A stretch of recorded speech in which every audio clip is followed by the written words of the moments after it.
Welcome to Next in Tech, an S&P Global Market Intelligence podcast where the world of emerging tech lives.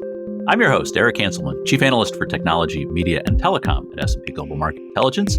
And today, we're going to be bringing two of the buzzier topics that we've really talked about in recent history to start off the year with delving into some interesting intersections between the Metaverse and generative AI. Yep, I'm going to start out with talking about generative AI. And here with me to discuss them is returning guest Ian Hughes. Ian, welcome back to the podcast. Thank you very much. Great to be here again. Let's share some interesting info with everyone, shall we? Well, it's one of those things that if you think about what everything that we've sort of thrown at generative AI in its various forms, all of the discussions we've had about Metaverse, when it actually comes down to it, there is this strong interconnection between the two of them. And I think it's something that often we don't really fully think about what those implications look like. You know, there's the idea that, sure, generative AI can make astronauts riding horses and all sorts of interesting images and things. And maybe that does some interesting stuff in the metaverse, but there are a whole set of things that are actually much more integral in both of these realms that when you bring them together have a lot of possibilities that I don't think really dug into a lot outside of the kind of things that you've been looking into. Yeah, it's an interesting piece when people have got very excited clearly about Gen AI and all the things that may bring. And as you say, there's lots of things about the words that LLMs can generate and the pictures that we can get from Midjourney and DALL-E. And now the videos we get from things like Runway and all those and Pika. But those of us that have been in this kind of gaming space for a long while have had the joy and the difficulty in trying to build 3D content. Now, there are some people that are very skilled 3D modelers and animators that can build that stuff. But most of us, that's a really difficult task. And it's something that just as building a picture or building a movie or building a report, the Gen AI is actually really getting really good now at starting to express that 3D content and build it because it's dealing with maths and 3D geometry and texturing and motion files and all kind of things that it can put together in a way that meets your specification, your requirement. Can it look a bit like this? Can I describe how this thing works? And so the notion of moving into metaverse type applications and into 3D environments and spaces and worlds becomes a lot easier when it's more natural for normal people, regular people, to be able to create content in that space and not just rely on the high-end designers that maybe are all snaffled up by the games companies. So how do we do that in enterprise and how do we do that in industrial circumstances and how do we just do it personally? Well, but it goes beyond just enabling the creation of a maze of twisty, narrow passages. That if we think about what that environment is, there's a lot more that, I guess, sticking with games, at least to start, a lot more that it can do in that world. So yeah, actually creating those realms and the details of those realms, being able to build upon basic ideas and extend them. I guess one of the things that I keep hearing cited a lot are non-player characters and the fact that you could now have non-player characters that can react in ways that are potentially unscripted, more interesting, more interactive. I think those played games always, you look at the interaction with a non-player character, and usually there's a fairly rote set of responses that they deliver to you. The idea that you could actually have those be dynamically created all of a sudden makes the game more interesting and takes it to a new level of spontaneity. It certainly does. And that's again, a combination of so many pieces of technology and storytelling and narrative and all the things that make up these worlds. When I said world building, I meant that as well. I mean, it is the things you see and it is the way that things move and the way that you can bump into things and but it's what you interact with and how you interact with it. And non-player characters, particularly in a story-driven environment, that are not just following a set script, because if you need a set script, watch a movie, but are following the things that may have happened that are unique to you and unique to your experience. So if you talk to somebody in the street and they just saw something go past because it only went past because you made it go past, then they can have a conversation about it. And that's a tricky thing to wire into the more formal narratives that you have in games, where you maybe have a story that you're trying to stick to. But equally, there's a lot of free roam types of games that have a strong narrative, which will be scripted, but then lots of other side things to go off and do to kind of keep you engaged, because a lot of games are now there to keep you happy and playing them and doing things for as long as possible. So making it as varied and as interesting as possible is the job of the games designer. Well, and these tools kind of help to lift up some of those non-player characters, and not just people. I mean, by non-player character, that can be the entire environment. That can be the weather.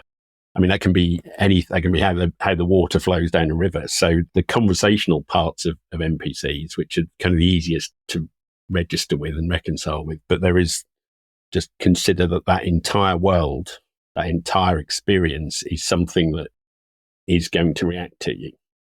Well, and that level of moving beyond just sort of the choose your own adventure kind of things, in which if you put enough work into it, if you create enough pathways, you can script them.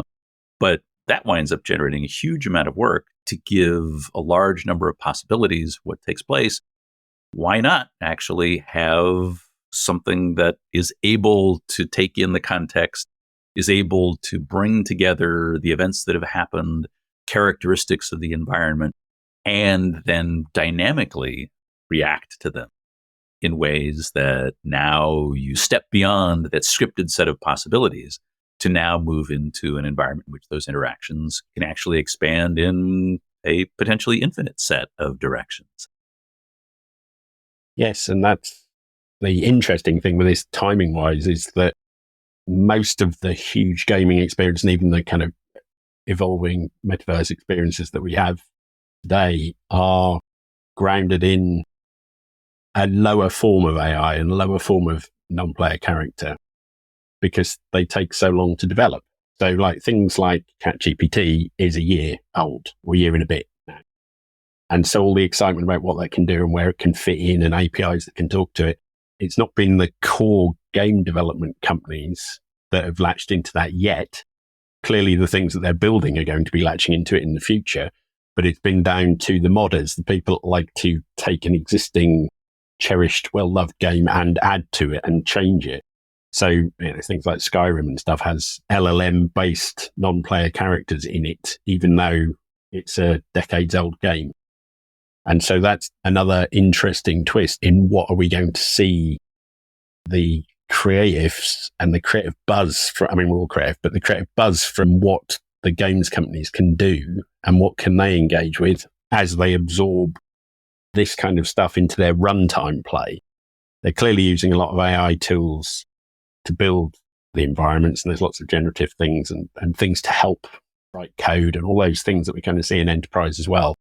But actually, this live storytelling and how you wrangle that to make sense and not just be, well, unless you want hallucination, but not just being a hallucination and everything going wrong. If that's part of the game, but that's the point. Yeah, that's the point. A lot of games don't have to be grounded in physical reality. They're supposed to be trips off into places that can't exist and wouldn't exist normally.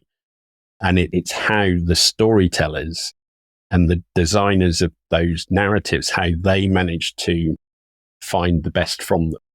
Just as a good script writer will take something and take a book and turn it into a wonderful script that a wonderful actor can then present on screen or on stage, and they put something extra into it, and that's what it's going to be interesting to see, rather than the kind of expectation that lots of people have maybe of Gen AI is you just let it get on and do everything for you.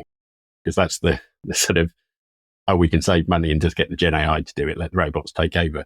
But I think this kind of collaborative tool for storytelling and for content creation that is powered with people, not instead of people, is going to be really interesting. And players and the users, if you like, of these games, the customers of these games, are the ones that are going to make this stuff blossom, because they're going to ask it weird questions and take it on unusual journeys and push the envelope a little bit with user-generated content. And where that all ends up in the next 5-10 years is going to be incredible. Well, but to your earlier point, it's not that these are environments that haven't already been leveraging machine learning and AI. Maybe not necessarily generative AI, but if you look at movement of objects, weather generation, all these kinds of things have had models behind them. And it seems like that next stage is really extrapolating into what a generative model could add to this. But there's still so much of this that is, the context has to be built to shape the world and the interactions, because you can't just sort of drop this into ChatGPT and say, hey, play this game. What you're doing and the human skill that's still there, the creative spark, is still identifying what the context is that wraps around this and what guides these interactions and what drives the models and characterizes these characters, the environments, all the things that sit behind all this. Be able to identify that, well, this particular terrain feature has a soft spot in the earth over here. This particular creature has this fondness or weakness. It's all of those kinds of things that you get to build in that then the players get to explore much more interactively. Yes, no, I think probably of all the art forms, the environments that are in going from 2D to 3D for whatever format, but lots of the things, particularly the more immersive 3D environments, because they seem so close to what we used to, maybe how the physical world operates. Now you move around things, now you bump into things. I think we often lose the appreciation of how difficult it is to make those from scratch, from nothing, because the physical world kind of exists, doesn't it? If there's a tree there, there's a tree there.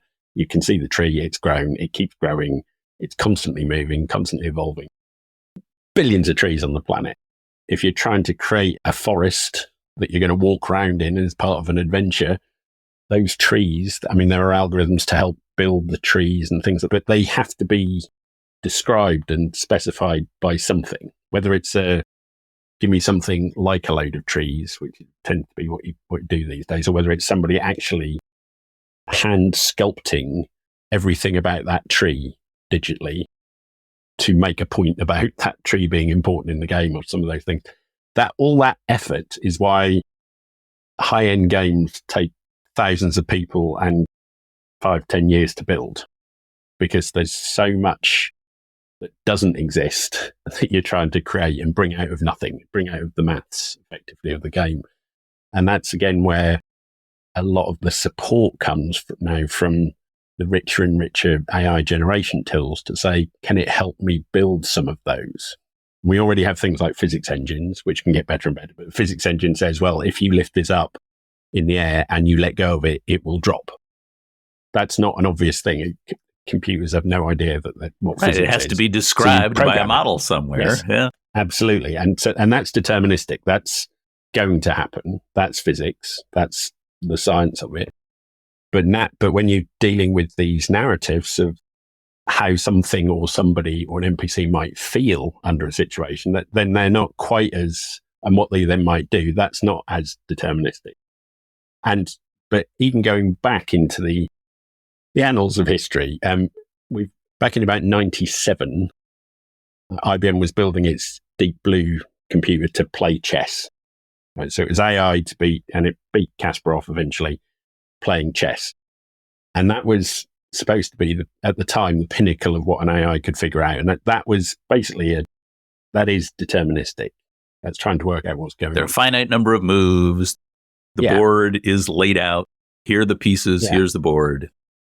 Though there's a lot of subtlety to it and there's a lot of mind games to play in it. It's a complicated game, as we all know. Sort of zooming forward back, if you look at old arcade games like Pac-Man, for instance, Pac-Man, the original Pac-Man is you wandering around this little maze being chased by these 4 ghosts. And back in 2015, I think it was, they got an AI to look at the game and watch the game and try and learn how to play it. Not just Pac-Man, but all sorts of games. And Pac-Man, because it is deterministic, because if you go to the right and the ghost is in a certain place, it will always go the same direction because it's a very basic rule set. The AI looked at that game and figured it out in no time, relatively speaking. But that's still like, quite a few, 10 years on from when it figured chess out. So it took a long while to figure out games. But then it took till 2018. So a good 20 years passed when it took to figure out chess to figure out the other game, which looks very similar, called Miss Pac-Man. And Miss Pac-Man is renowned for the fact that the ghosts that chase you are not deterministic. That it's not a set of, there are rules, obviously, but it's more random movement on the part of the ghosts. Yes. And there's a little bit more planning that goes in, not just if this, then that. It's a collective planning thing that goes on. And so it took an AI longer, or the AI researchers longer, to figure out how to do Miss Pac-Man and to deal with the very basic AI in Miss Pac-Man. So highly complex AI looking very basic AI took a very long while to figure out.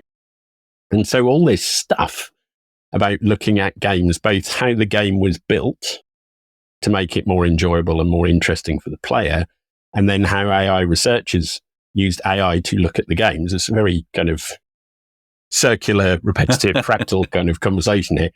But it points out the complexity of that problem, which is training an intelligent model to be able to take something, even given that there is a deterministic system behind it, however random, how much randomness might be inserted into it, is not a simple step.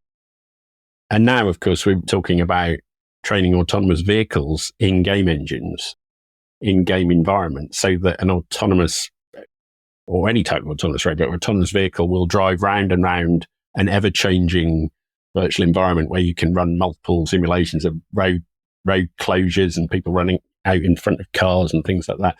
And it can sit and use this game environment to make itself better. But then if you look at games in general, if you look at things maybe like Grand Theft Auto 5, which is now 10 years old, that's full of self-driving vehicles now, as has been. They're non-player characters in the game, but you go around the streets of that environment and cars are overtaking one another and getting out of the way of obstacles and stopping at traffic lights and doing all those kind of things. They're maybe not as safe because it's obviously designed for action-packed collisions and car chases and things, but they have actions that are constrained and defined, and it makes it believable, which is why that game has been popular for the past decade, because there was enough believable AI in there to make it feel like it's a living, breathing environment. Plus, there's the levels of fun and interest that are layered on by the narratives and the things that the game designers have put in. Plus, there's the look and the feel of all the things in it and the physics about it and how the weather works and how the planes work and how the rivers flow and how the deer run. All those things are all in this self-contained metaverse environment, for want of a better word, and it's a decade old. Well, and so we know that works. And we know the new one's coming in a couple of years' time, because there was a internet breaking trailer hit a few months ago for GTA 6. And so what that's going to include from this wave of AI, we don't know yet. But if it was already doing some interesting stuff a decade ago, we've moved on now and everything's moved rapidly. What are we going to see there? And it's not just that game. There's hundreds and hundreds of games being built all the time. But it's fascinating. Well, and you've brought it into, or beyond gaming, into the real world, which is, if we were going to do self-driving car training, would we want to be bringing self-driving car environments into the world of Grand Theft Auto? I'm not sure what that would necessarily train the car to avoid, but it would create enough interesting situations. They say this primarily in jest, but this is now something where if you talk about creating random interactions that autonomous vehicles need to understand how to deal with, now we've got the ability to do that in an environment where if things go wrong, you don't have the real world consequences of what takes place. And you can now create situations that go well beyond the safe limits of the real world, but yet ensure that the models that are actually driving the vehicles, flying the planes, whatever that particular model happens to be, actually is able to deal with a much greater set of potential situations. Yes, and that's the flight simulator model that the flight simulators that we have are precisely that you plonk a pilot in, or place a pilot in, don't plonk a pilot, place a pilot in, and then give them as close to real world as possible through the simulation and through the mix of physical and digital stuff to put them in situations that would otherwise be impossible to deal with. Or if you got it wrong, you wouldn't get another chance. And yet you get to train in those. And so putting autonomous things into these environments of different types, it doesn't have to be Grand Theft Auto, but you can make a more serious official version of a city, for instance. But one of the things that some of the companies are doing with that is, whilst you can maybe use another range of AI approaches and Gen AI approaches to create the disasters and all their combinations and all the variations of a ball bouncing down the street or somebody running out or a car reversing out the driveway, all the things that you want to, maybe you can't sit down and script all of them, but you can say, make some of these. But at the same time, they tend to use people going in as you would as a player in a multiplayer game and just doing stuff. And when people go in and do stuff, we're far more erratic than any of the algorithms are. And so that's what you're actually trying to train against. So it is the person being silly and running across the road or driving the wrong way down the road, which the original AI probably wouldn't think of doing that. I mean, it might get round to it eventually, but that's right. But it wouldn't be injecting it at this precise moment. Yeah, exactly. You mentioned aviation, and of course, with my aviation geek hat on, the thing I thought was fascinating about the flight that landed in the Hudson River in New York was that this was an environment that hadn't ever been simulated before, because they didn't have models for landing on water and didn't really, and well, certainly what they'd done with simulations for everything they'd created was they took all of the flight recorder data, all of the parametric information around the plane for other things that had happened, and were able to go build that into the simulator scenarios. But that they were able to generate this brand new simulator scenario for this particular accident because they now had more data. If we're able to use models, generative or not, to be able to actually create with sufficient detail the dynamics of situations like this, we wouldn't have to wait for that situation to happen to have enough information about what that would feel like, what the environment actually is. And when we think about industrial environments, we now get into this realm of being able to create emergency situations of, you're on the factory floor and there's a fire. What's the impact of the fire? What's that like? What do you then do? How do you manage it? Being able to get to a level of simulation in environments for training for the responses to extreme or unusual situations, that you now have the tools to go create in ways that was either difficult, impossible, or impractical to do. Yes. As you move into that industrial space, that's very much the realm of the other buzzword that kind of follows on, or is pre-metaverse word of digital twin, of being able to take all the information from the physical world that you need to set you up for then doing an ongoing simulation. So you need an accurate simulation and real world data, and you combine those two to say, this is how it was. And then let's extrapolate through simulation and see where that ends up. And then, of course, there's the kind of quirky side of digital twin, that you build the digital twin before the physical thing exists. So it's not really a twin yet, it's a design, but you build the full digital version of something, whether it's a machine, a factory, an entire city, a planet, a spaceship, it could be anything. because there's multiple layers of digital twin, but you build that with enough accuracy and enough physical and engineering accuracy to that and its simulation that you can then do any of those things.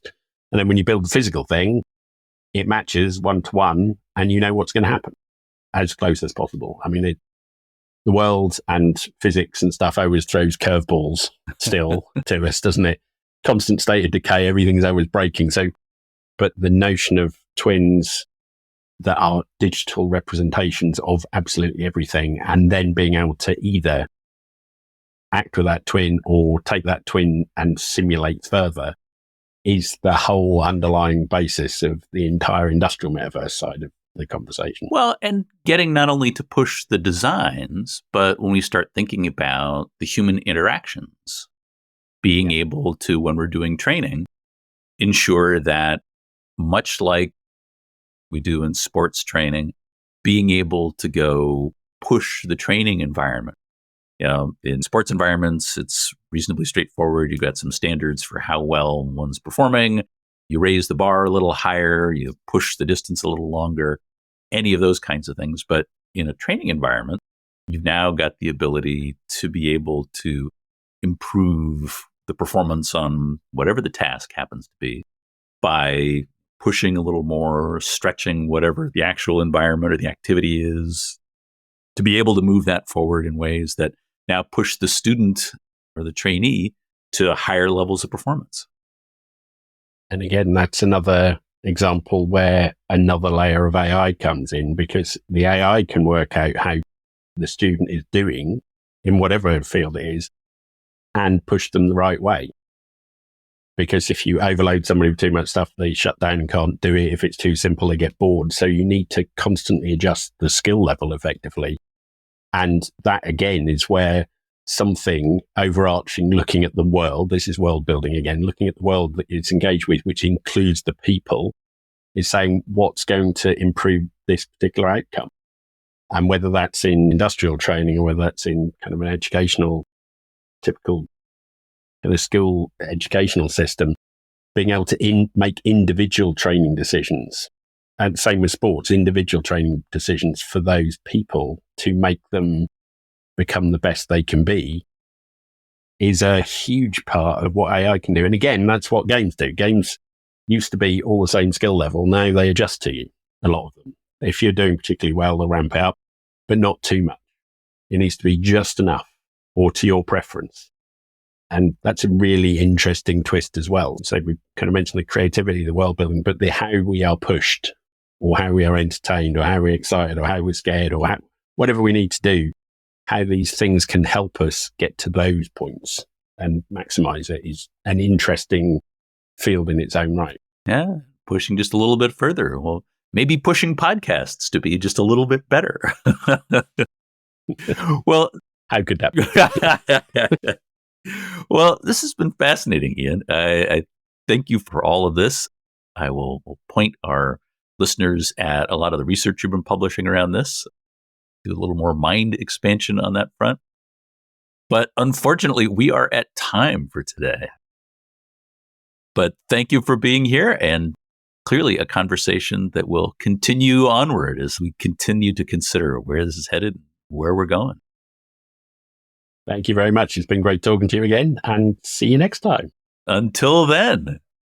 But that is it for this episode of Next in Tech. Thanks to our audience for staying with us. And thanks to our production team, including Carolyn Wright and Caitlin Buckley on the marketing and events teams, and our agency partner, the 199. Our next episode is going to be our 150th as we roll into the new year. I hope you'll join us for our next episode, which will be our 150th as we roll this new year. I hope you'll join us then, because there is always something next in tech.